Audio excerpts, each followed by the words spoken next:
bonsoir à toutes et à tous. Madame la Présidente, un grand merci. On a eu une journée et demie passionnante. On est parti avec de l'énergie, des idées, plein de projets à monter ensemble entre l'Afrique et la France, lapsus, et l'Europe. Une belle dynamique. Je pense qu'on a brisé pas mal de stéréotypes.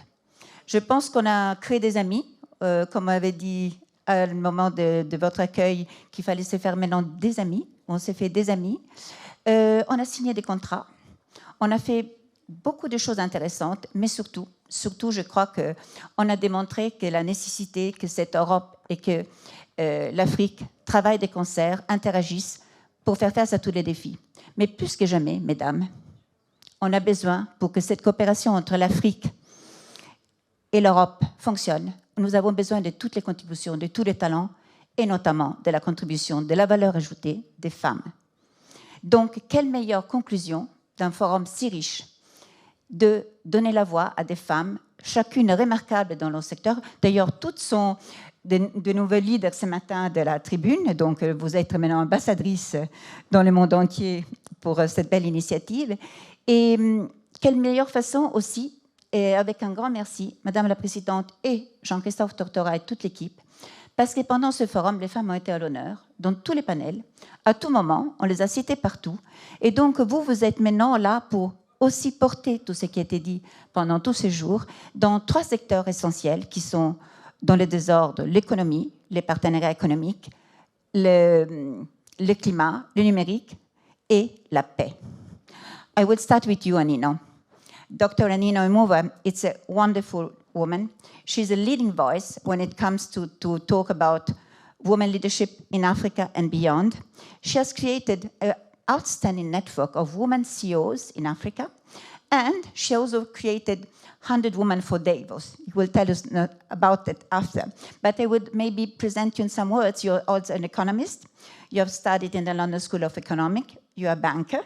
You are a doctor in entrepreneurship. And you have a large expertise in governance and business, internationally and worldwide, where you worked in many places. And you are a member in many boards, including in the Caring and Cartier Sustainable Initiatives. And just last week, ladies, last week she was, along with Amal Kounet, welcoming the awards of the Cartier Initiative, Women Initiative. And thank you for that in Paris. And you're also very active to promote businesses between Europe and Africa, including between France and Nigeria, your country home. Then please tell us what is in your mind, what should be done in a concrete way, on a daily basis, to have a positive impact between a mutual benefit relationship between businesses in Europe and in Africa. First of all, thank you very much for that very kind introduction, Chiara, and a big thank you to the Metropole and to La Tribune for the honor that you have given us today to make us young leaders of the region. We are grateful for that. Now, what do we have to do? First of all, I think that we've spoken about most of it, but to tie it up together in the following way. We talk about Africa of youth, but we must remember at the same time that Europe is also having an aging population. And that aging population, we've seen it, even the effects here in France, with issues to do with the pension reform, etc. Now, what we need to do is, first of all, when it comes to the talent that is there, is to move from this perspective of looking at it as immigration and looking at the talent and the availability of talent, and how do we link the two between Africa and Europe? I leave that for you to actually work on. But I think that the mindset is important, because when we change our mindset, then we change the way in which we look at things. So we have this incredible talent that is coming, that is there, and how do we balance the two between Africa and Europe is the first thing. We've spoken about innovation on the last panel, and that is a very important one when we look at innovation. And I must backtrack a little bit, and I think that when we go and we delve deeper into looking at what's happening in Africa, when we look at the economies in Africa, the top 10 economies or the top 5. The first is Nigeria, my country. The second is South Africa. The third is Ethiopia. Already you're seeing the trend. That is to say, and the reality is that in the top 10, there are only 2 that are Francophone countries. So we need to rethink in Europe, right, as well, and particularly in France, right, how we engage with the different countries, knowing that, of course, that we have a multiplicity of languages, of cultures involved. But if we look at what's happening in innovation, in the last, since COVID, we've had about 4 or 5 unicorns. That is businesses that are worth over $1 billion coming out of Africa, my country, Nigeria, most of them.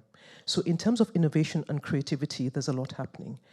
In culture, that is really very important. Now in culture, let's look at it again. We talked about film yesterday, but I just want to give some figures. The Nollywood in Africa is worth about $6 billion as of last year. It's big and it's growing, and that's not even talking about music like, for example, Afrobeats. So we have a lot that is happening, and that there can be ways in which between Africa and Europe that it can be leveraged. I think as women as well, it's a huge talent, which would be my last point, and that is to say, with women, we are talking about half the talent of the world. And the facts are there that when you have a balanced leadership between men and women, that countries and organizations have a better performance, that peace accords last longer, that ESG and sustainability are taken more seriously when you have balanced leadership. So these are some of the ways in which we can develop, right, by including having more women, by looking at innovation, and also the last thing is the renewable energy we've talked about is really a very important one that we need to, between the 2 continents, to be looking at really very carefully, and will determine the future for the planet, for all of us. Today we heard a lot talking about the Welcome the to My role Beauty Fuel of Food women. by JJ, a yoga and wellness expert from New York, living in Paris. JJ seeks out creatives and entrepreneurs who exemplify it. Great. Dr. Nina, I come back to my question. We had talked about the role of women in Africa, where they're very strong and they're really preparing the next generation of innovation, of creativity, of everything that could be, we heard yesterday evening, even including in movies.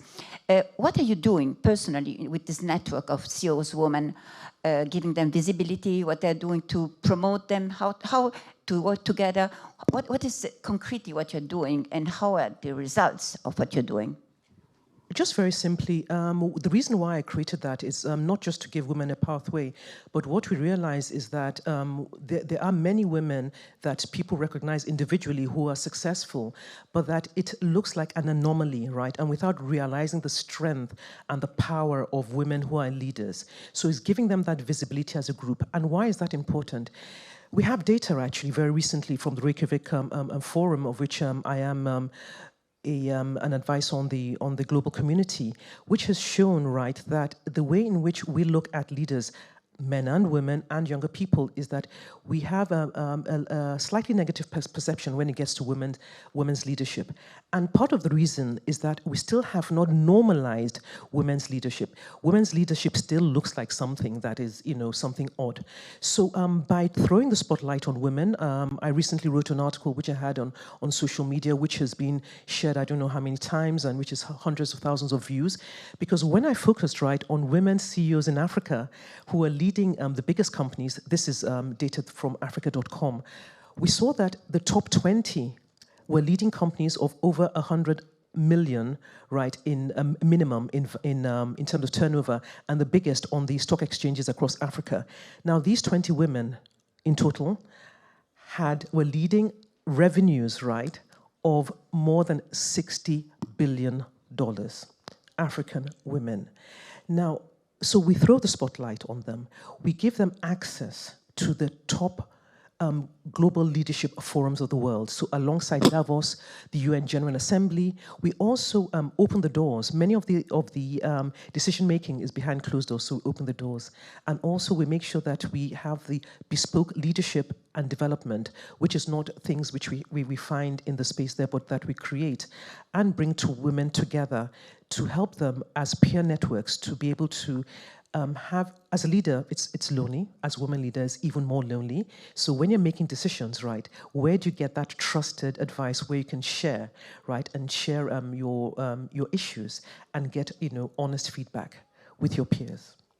And you're also building a lot of bridges between France and Africa. And by the way, for the women that are here, CEOs and leaders, go and see Anino if you want to expand your business with Africa, because she's opening a lot of doors. Thank you so much.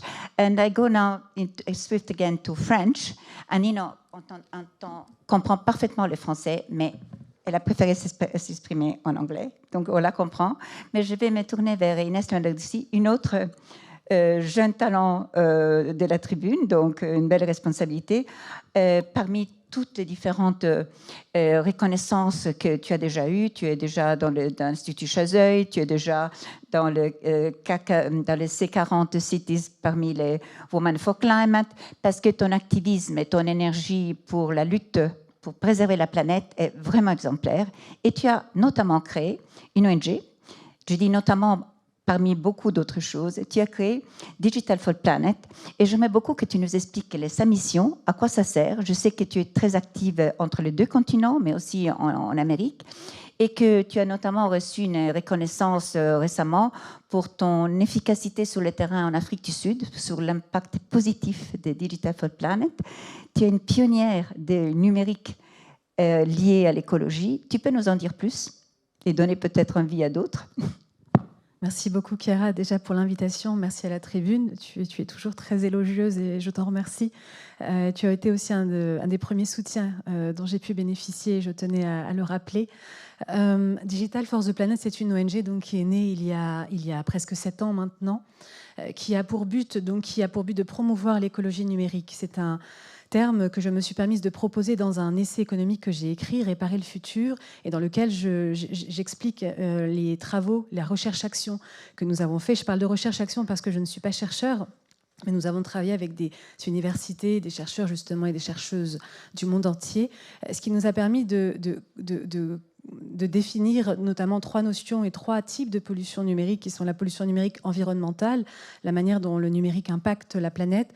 Sur le plan écosystémique, la pollution numérique intellectuelle, dite cognitive, la manière dont le numérique désincarné peut affecter nos capacités cognitives et la manière dont on a de penser, et également la pollution numérique sociétale, la manière dont finalement un numérique également désincarné affecte les fondements de nos sociétés, et en particulier le vivre ensemble qui m'est cher. Pourquoi je parle de désincarné? Parce qu'une fois qu'on a dit ça, il est important de rappeler qu'on ne fait pas le procès au numérique. D'ailleurs, on est considéré par certains écolos comme des pro-numériques et par les autres comme des écolos. C'est jamais évident de se tenir au milieu, mais je pense que la vérité est toujours au milieu. Mais je parle de désincarné parce que l'idée n'est pas donc de dénier le numérique ni son industrie, mais d'en initier le futur. Et alors, dans ce cadre-là, on a 2 grandes missions qui évoluent par ailleurs. La première, c'est l'éducation. Donc, on travaille avec des programmes onusiens et également l'Union européenne à travers le monde. On a des antennes dans 14 pays maintenant, avec près de 98 000 membres dans ces pays. Et nous faisons donc de l'éducation essentiellement pour les 7-24 ans, même si parfois on déborde et on n'a pas trop de regard sur... Toujours tourné pour préserver la planète. Donc la planète, l'impact du numérique à la fois sur la planète, le cerveau et la société. Pour moi, les 3 sont liés. Parce que finalement, comme dit Gérard Bronner, qui est un sociologue français qui a tout mon respect, l'enjeu des enjeux, c'est le cerveau. Si nos capacités pour penser sont mises à mal et qu'on a du mal à se comprendre, parce que finalement, le numérique, on l'a vu, on a travaillé beaucoup dessus durant des années, peut affecter par exemple la capacité de nuance. Notamment le j'aime pas depuis 20 ans sur les réseaux sociaux a été un problème. Et pour les plus jeunes, a vraiment changé les logiciels, pour ne pas faire de mauvais jeu de mots, des enjeux de capacité de nuance. Soit on aborde quelque chose, soit on l'adore et on est fasciné. Et aujourd'hui, on retrouve dans la polarisation des extrêmes, notamment et encore plus auprès de la jeunesse. Mais ce n'est pas vrai que pour elle.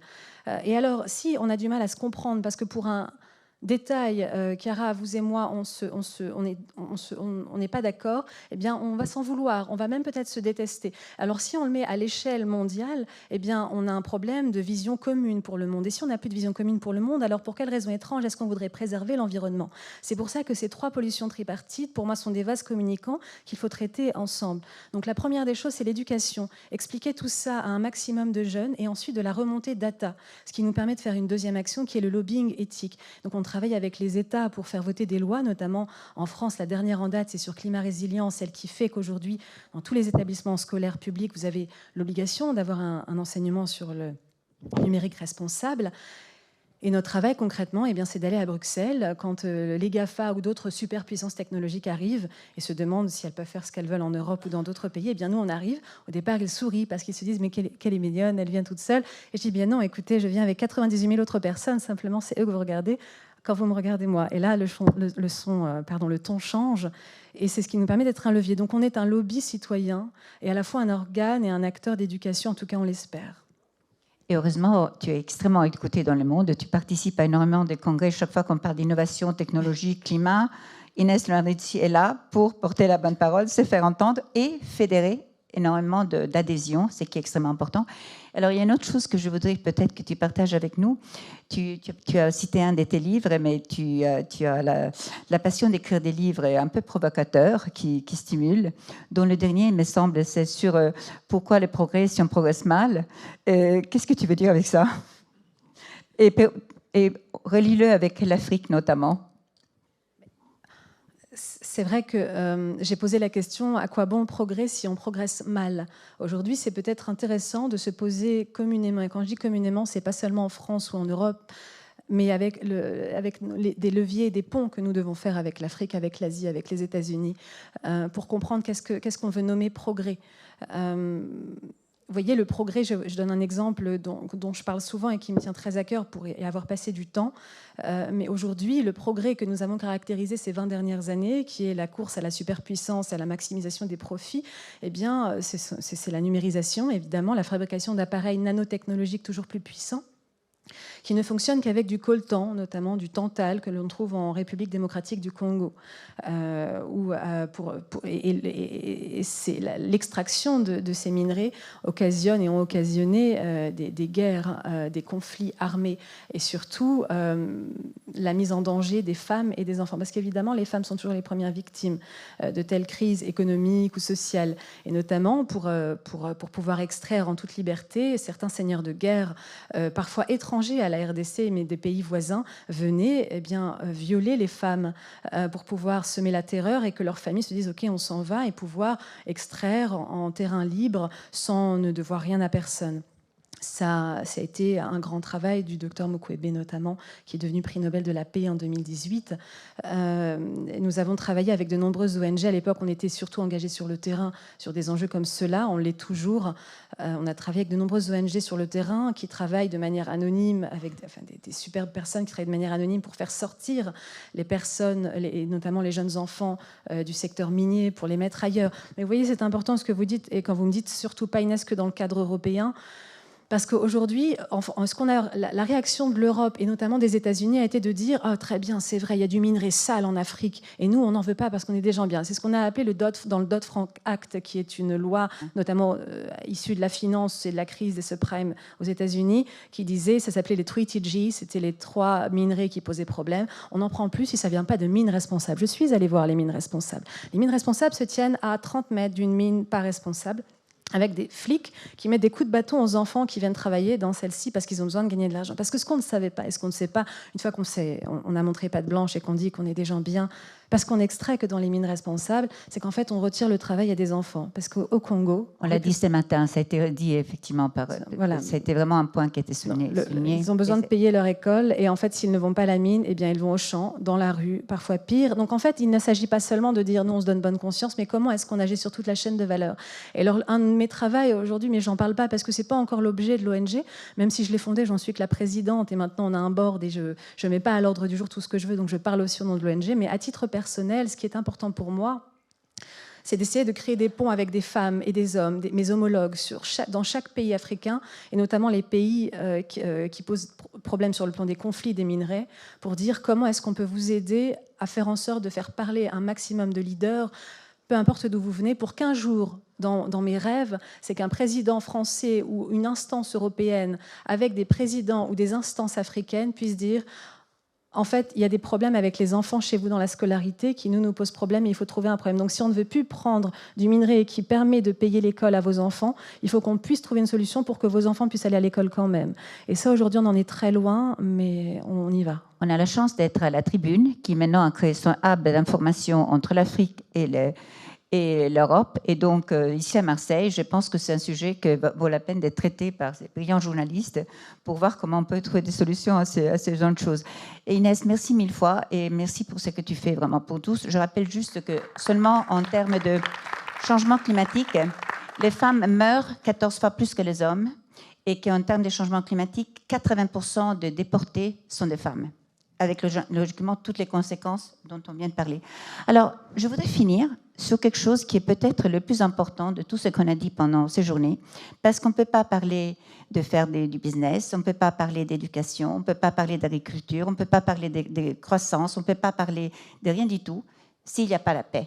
Donc, je souhaitais terminer cette soirée en parlant de paix, et qui mieux qu'une jeune faiseuse de paix au quotidien, Donia Quach, pour nous dire comment il faut faire pour préserver la paix, pour la maintenir, pour éviter les conflits, que nous le savons, sont le vrai problème de la croissance, de la stabilité et aussi de la sérénité, de l'harmonie dont on a besoin pour pouvoir se développer et qui crée toutes les incertitudes, etc. Donc, Donia est directrice exécutive des Leaders pour la paix, fondatrice avec Jean-Pierre Raffarin de la Fondation pour la paix, et tu as initié une très très belle, un très beau projet que tu portes avec beaucoup de détermination, beaucoup de courage et beaucoup d'énergie, qui est l'école itinérante de la paix.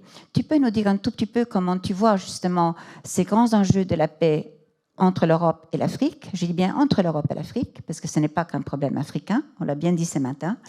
Et qu'est-ce que tu fais dans cette école itinérante? Quels sont les premiers résultats après ces 3-4 ans d'activité sur le terrain, et nous dire un peu comment tu sens cette nouvelle donne entre l'Europe et l'Afrique. On a vu beaucoup d'optimisme aujourd'hui. Est-ce que tu es aussi optimiste? Merci Chiara, merci de ton invitation, merci Jean-Christophe, merci à la présidente. Alors c'est compliqué parce qu'on ne vous voit pas, voilà, à cause de la lumière. Alors l'école itinérante de la paix, c'est un constat, une expérience et une conviction. Je vais commencer par la conviction, parce que je pense que tout part de là, c'est que tout advient par le savoir. L'expérience, c'est l'expérience de mon pays, la Tunisie. Les systèmes dictatoriaux tuent la vie publique. Et quand les dictatures s'écroulent, la gouvernance en prend un coup, parce qu'il n'y a plus d'élite, il n'y a plus d'idées, et on bascule soit dans des régimes islamistes, ce qui s'est passé chez nous en Tunisie, ou dans de la violence. Donc il faut favoriser l'émergence de classes dirigeantes dans nos pays. Ça a été la vocation fondatrice de cette école. Et le constat, ça rejoint ce que tu disais, Inès, c'est qu'on est passé d'un monde de ressemblance, d'appartenance, à un monde très fluide, un monde d'aspérité, un monde très complexe. Et on ne sait pas aborder cette complexité. On l'aborde par les raccourcis, on l'aborde en perdant le sens de la nuance. Et ce qu'on essaye de faire à travers cette école, c'est de donner à ces jeunes leaders, beaucoup en Afrique, je vous expliquerai comment ça se déploie, des outils pour retrouver cette capacité de discernement, pour sortir de la radicalité et pour aborder le monde complexe dans lequel nous vivons. Alors, y compris le terrorisme. Y compris le terrorisme, mais la complexité en général, parce que les réseaux sociaux, évidemment, font des raccourcis, donc le jugement est beaucoup plus facile et la radicalité augmente, même si on est très connecté et très lié, on a tendance à se replier sur nous-mêmes. Et donc, je me suis dit, comment on peut faire ? On ne peut pas prendre tous ces Africains, les emmener en Europe ou les envoyer dans les meilleures universités américaines quand on voit que nos meilleurs talents ont du mal à avoir un visa parfois pour venir étudier. Et donc, on a réuni un certain nombre de leaders, donc les membres de notre fondation, une quarantaine de personnalités politiques internationales, et on leur a dit, Comme disait Saint-Exupéry, on ne peut pas être responsable et désespéré. Et donc, à ce niveau-là, vous devez donner de votre temps, vous devez permettre à ces jeunes-là d'avoir accès à vous, puisqu'ils ne peuvent pas venir vous écouter dans les beaux amphis des grandes universités internationales. Et ensuite, on a rassemblé aussi des partenaires pédagogiques. Et on a dit à Sciences Po, s'ils ne peuvent pas aller à Sciences Po, c'est Sciences Po qui va à eux. Donc c'est pour ça que ça s'appelle l'école itinérante de la paix, puisqu'on s'installe dans un pays, on forme des jeunes leaders qui sont sélectionnés par une université locale, les meilleurs, ceux qui ont une appétence pour la vie publique, et on espère que sur une promotion de 500 étudiants, peut-être 4, 5 prendront les responsabilités. Donc on leur donne, les outils académiques, donc c'est une formation de très haut niveau, qui est construite avec des universitaires, avec du personnel politique, avec des penseurs, des intellectuels, des philosophes. 2, on leur donne une ouverture sur le monde, puisqu'il y a une summer school à Genève où le Vietnamien va rencontrer l'Ivoirien, va rencontrer le Tunisien. Donc construire ce qui est essentiel dans la vie, ça veut dire un réseau. Et 3, leur permettre d'être inspirés. On a tous été inspirés par quelqu'un. La vie, c'est des rencontres qui font basculer les choses. Donc remettre de l'espoir, amener les rôles modèles dans des endroits où il y a de la violence, où il y a de la guerre. Ton bilan sur l'école itinérante, par exemple à Abidjan? Alors cette année, on a formé 1300 jeunes. Les meilleurs d'entre eux viendront à Genève pour la Summer School, les 5 meilleurs de chaque pays, parce que cette école est gratuite pour ceux qui participent. C'est la fondation qui la finance. C'est des mécènes, évidemment, qui sont derrière ce projet. Et il y a un autre module qui est en train d'être développé, c'est la domination des émotions.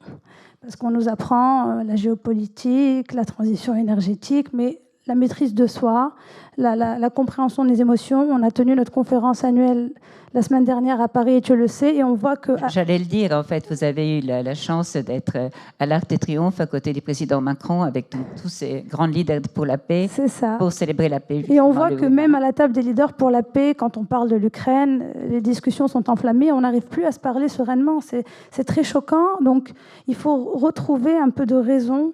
Et donc il y a toute une partie sur ce développement personnel, même si ce terme est galvaudé, mais ce recentrage qui est nécessaire. Alors, quand on parle de développement personnel, il y a aussi quelque chose que tu as fait et dont tu es très fière, c'est avoir créé Tunisienne Fière, un think tank, do tank en Tunisie.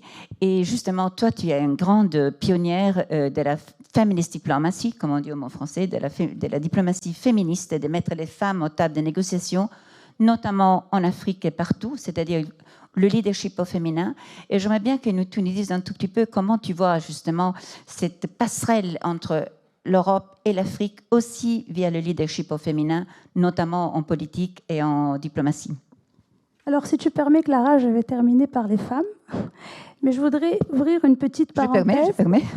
Surtout sur la place de l'Afrique et cette relation. D'abord, ce chapitre de la relation Europe-Afrique est évidemment très insatisfaisant si on regarde les accords de Cotonou, qui présentent pour moi 3 faiblesses évidentes. La première, c'est l'approche du développement, donc une approche caritative, pas utilitariste. Deuxième faiblesse de ces accords, ils ne prennent pas, à mon sens, assez en compte les grands enjeux sanitaires, alimentaires. Et troisièmement, ils ne prennent pas assez en compte les faiblesses institutionnelle de l'Afrique. Ça, c'est le premier sujet. Le deuxième sujet, c'est qu'on est passé... la gouvernance a changé. On est passé... je dis c'est l'impuissance de la puissance. Et la décolonisation, c'est clairement ça. C'est l'impuissance de la puissance. Et on voit qu'aujourd'hui, les États puissances n'arrivent pas à ramener l'ordre, n'arrivent pas à ramener la sécurité. Et dans ce monde-là, l'Afrique doit prendre une nouvelle place. Il y a aujourd'hui une anomalie. 1 milliard d'Africains ne sont pas représentés au Conseil de sécurité des Nations Unies. Alors que ce monde a changé. Ce monde de la domination occidentale a changé. Donc l'Afrique doit reprendre une nouvelle place dans le monde de façon générale. Et la proximité avec l'Europe, la proximité géographique, la proximité culturelle exacerbe cette mutation et cette relation qui n'a pas été redéfinie. Et ce rapport de puissance qui est toujours très en déséquilibre, puisqu'on est encore quand même sur les sédiments de la décolonisation qui étaient avant conscients et qui sont maintenant inconscients. Alors, qu'est-ce qu'on fait? Comment faire en sorte que nos leaders favorise des approches plus collaboratives du développement, parce que de toute façon, nous n'avons pas le choix, et que ce n'est pas avec des quotas et des murs qu'on va empêcher les gens de venir. Comment fait-on ? Quelques pistes, je sais que beaucoup de choses ont été dites, notamment ce matin par nos amis africains, par Lionel Zinsou, mais moi je vais vous livrer mon sentiment. Premièrement, il faut penser à un nouvel humanisme, c'est-à-dire qu'il faudrait enseigner la culture africaine en Europe. Quand vous allez dans les lycées en Afrique, en Tunisie, en Afrique du Nord, lycée français ou école publique, on connaît l'histoire de la France, on connaît l'histoire de l'Europe. La réciproque n'est pas vraie. Donc il faut corriger cette asymétrie pour gommer ses frustrations et gommer ses colères. Je suis en Afrique, là je rentre de la République démocratique du Congo. Cette frustration, cette colère, elle est encore très présente, y compris au sein de générations qui n'ont pas connu la colonisation. Donc ça, c'est le premier sujet. La deuxième proposition, et je l'ai faite au président Macron, c'est un Erasmus africain. Permettons à nos meilleurs talents africains de venir étudier, d'avoir des visas, d'avoir accès à l'excellence pour qu'ils puissent rentrer chez eux et créer leur propre perspective. Pourquoi les jeunes Européens peuvent circuler au sein de l'Union européenne ? Et d'ailleurs, ça, ce serait une proposition qui pourrait être portée par l'OIF. Troisième chose, évidemment, revoir la gouvernance. C'est ce qu'on essaie de faire au sein de l'école itinérante de la paix, proposer des leaders qui portent l'ambition que ce continent mérite à la hauteur de ses potentialités, de ses talents. Quatrième sujet, une politique massive d'investissement dans les infrastructures. Tu parlais, Inès, de Kinshasa. Pour partir de Kinshasa à n'importe quelle autre ville du Congo, c'est pratiquement impossible sans prendre un avion. Donc si vous n'avez pas accès, s'il n'y a pas de route, s'il n'y a pas accès aux hôpitaux, aux écoles, comment voulez-vous que ces pays se développent ? Mais il faut que ces infrastructures créent des zones de compétences. Si Dassault est capable de trouver des ingénieurs indiens pour construire des mirages, on doit être capable de trouver des ingénieurs africains pour construire des routes. Et il y en a plein autour des mines du Katunga. Voilà. Troisième point, et je terminerai par là. Oui, parce que très rapidement, je pense que c'est très important, c'est l'accès à l'investissement. Il faut que l'Afrique ait son propre marché, en fait, son propre marché financier, parce que quand les projets atteignent une certaine taille, on est obligé d'aller lever la dette sur les marchés internationaux et ses propres capitaines d'industrie, ses rôles modèles. Il y en a, mais pas assez. Et pour les femmes, ce sera mon dernier mot. D'abord, je voulais te remercier, Chiara. Tu parlais de Tunisiennes fières. Tu as été l'une des rares à venir en 2011 soutenir les femmes tunisiennes. Tout le monde tremblait, on ne va pas venir, il y a des bombes, il y a des terroristes. Tu es venue, tu étais là. Et je salue ton courage et la force de ton engagement et ta capacité d'entraînement. Moi, c'est mon témoignage. Les femmes tunisiennes ont largement contribué à nous sortir du joug des islamistes. C'est-à-dire que nous, on s'est dit, on était les plus libres de cette Afrique, du monde arabe, et finalement, maintenant, on est en train de basculer. Donc, j'ai vu... Et pourquoi on a pu le faire ? Parce qu'on a voté. Sur 1 million d'électeurs, 80% étaient des femmes, pratiquement. Donc, institutionnaliser, donner des droits, légiférer. 2, l'éducation. Au sein de l'école de la paix, on a mis un cours sur gender equality. On nous a dit, en Afrique, vous allez enseigner le genre. Le premier cours était très difficile. Il a été fait par Eugène Chenac, qui pilote le programme Présage. Mais au bout d'une semaine, les lignes ont bougé. Et ces jeunes hommes africains qui avaient une certaine vision de la femme sont devenus, et c'est vraiment pas une caricature, des défenseurs de cette cause des femmes. Donc, par l'éducation, promouvoir les femmes. Et troisièmement, l'accès aux responsabilités. Si la Russie avait une présidente femme, je ne sais pas, moi je dis ça, je dis rien, mais derrière les décisions politiques, il y a des humains.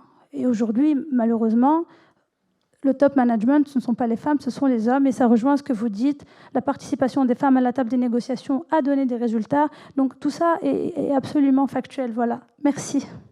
Merci beaucoup.